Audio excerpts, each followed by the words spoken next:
جی ګرانو کتونکو السلام علیکم. ما وی چې نن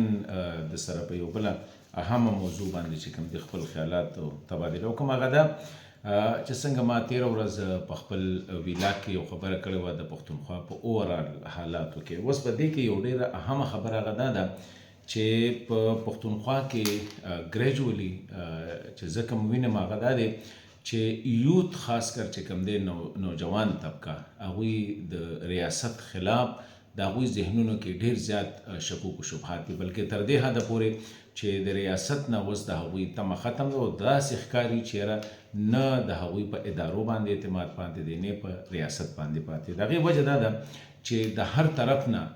د خلک راګیر دی. که تاسو وګورئ د سکیورټي حالات داسې دي چې په ټوله پښتونخوا کې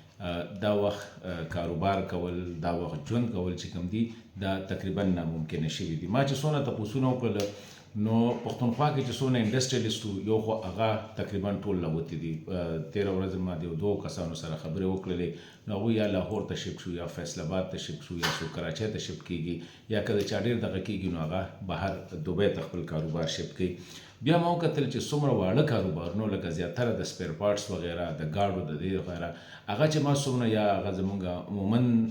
نه خلک ډېر زیات و باجوړن نه پکې خلک ډېر زیات و نور علاقو نه هم ډېر زیات نو هغه ټول شفټ شولو پنډۍ ته. زیاتره اوس هغه پروګرامونه دلته رال. بیا مې ما یو بله خبره واورېدله یو کس راته دا هم وایي چې یاره که په پېښور باندې ته چې ته مال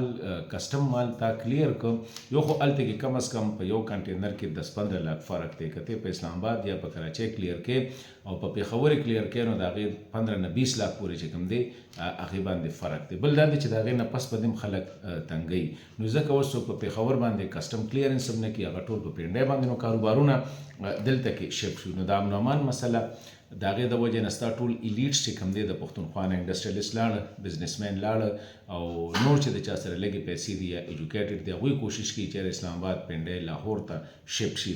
او پاتې خلک چې کوم دی اوس د هغوی خلاف بیا څنګه چې ما تېره ورځ ویلي چې داسې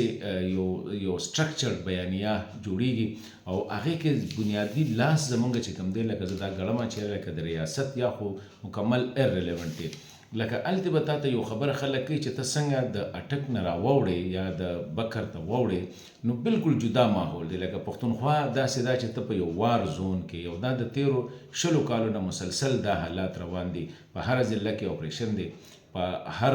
ضلع کې چې کوم دی لکه د ملیټنټ د تنظیمونو خبرې کېږي، د سکیورټي خبرې کېږي، د امن امان مسلې د هغې خبرې کېږي. څوک د ترقۍ خبره نه کوي، څوک د تجارت خبره نه کوي، څوک د دکان خبره نه کوي، څوک د کاروبار خبره نه کوي، څوک د ټریننګ خبرې نه کوي. نو هلته کې یو او د دې هر څه دپاره اوس د هر سړي په ذهن کې دا خبره ده چېرې دا کار ریاست کوي. نو زه اوس ما نه چې څونه کسانو به دا تپوس کوو چې ریاست دا کار ولې کوي نو تاسو یقین وکړئ د دې جواب نشته دی چې ریاست دا ولې کوي. نو زه دا خبره کوم د دې ویډیو په ذریعه باندې چې ګوره دا پښتونخوا که ریاست یا انټینشنلی یا ان انټینشنلی کوي نو را روان 100 کاله کې به دا یوت دې وخت کې خو خبرې کېږي سره بلکې په سوشل میډیا وګورئ هغې دغه کې په پښتونخوا کې سیاست ختم دی. که زه اوس دا ویډیو کومه په دې چې بیا لکه کالټې کې د پی ټي ایم کسان دي که د پی ټي آی کسان دي یا نور ایون د انټیلیجنس ایجنسو کسان دي هغه در پسې دومره کنځل او دومره چې ته د پښتونخوا د وسایلو خبره نشي کوي، د پښتونخوا د مسایلو خبره نشي کوي، ته هلته دا نشي ویلی چې حکومت د خلکو هلته کې د حکومت ترېګاتي کارونه نه کوي، څوک د پښتنو د وسایلو د هغوی د حقوقو خبره نه کوي. که ته دا خبره کوې نو تا باندې بیا الزام لګي او هغه الزامونه د باندې لګي، کنځل درته کوي، رټل درته کوي، ستا ټول هغه انټیګریټي چیلنج کېږي. نو دې حالاتو سره هغه خلک چې څوک لږ په دې سچویشن باندې یا په دې حالاتو باندې پوه هغه هم دل برداشته دي. اوس خلک زیات نه زیات چې کوم دی بس یاره ویسې دې نه ښه ده چې خاموشي ښه ده. نو سیاسي لیډرشپ ستا خاموشه شو، سماجي لیډرشپ ستا خاموشه شو، بزنس کمیونټي ایلیټس دا ټول د صوبې نه راووتله. نو زه دا ګڼمه چې دا حالات د پاکستان دپاره ډېر خطرناک حالات جوړیږي او دا په یو طریقې کار سره یا د پاکستان ریاست کوي یا ریاستي ادارې کوي یا هغوی کوي نه هغوی په سترګې پټې کړي دي د پښتونخوا حالاتو باندې. نو زه دا ګڼمه چې را روان 10 کاله کې به یو خو په پښتونخوا کې به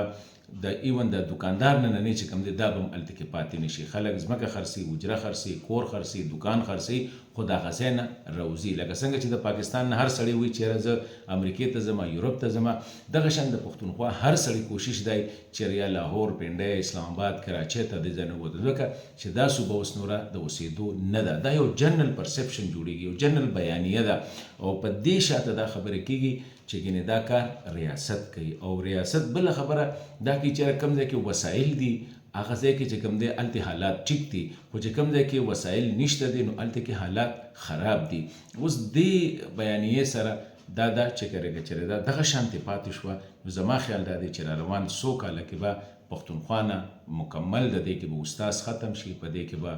ډاکټر به دلته کې نه پاتې کېږي، لکه څنګه چې بزنسمین راووته، تجارت راووته، یا پیسو والا خلک راووته، داسې به دا پروفیشنل هم راوځي. نو دلته کې به څه پاتې شي؟ بیا تاسو ته ګوره د چا دپاره میدان به خالي شي؟ د هغې خلکو ځکه زه وایم چې په را روان څو کاله کې ښکاري داسې چې پښتونخوا به د افغانستان یو ایکسټینشن وي.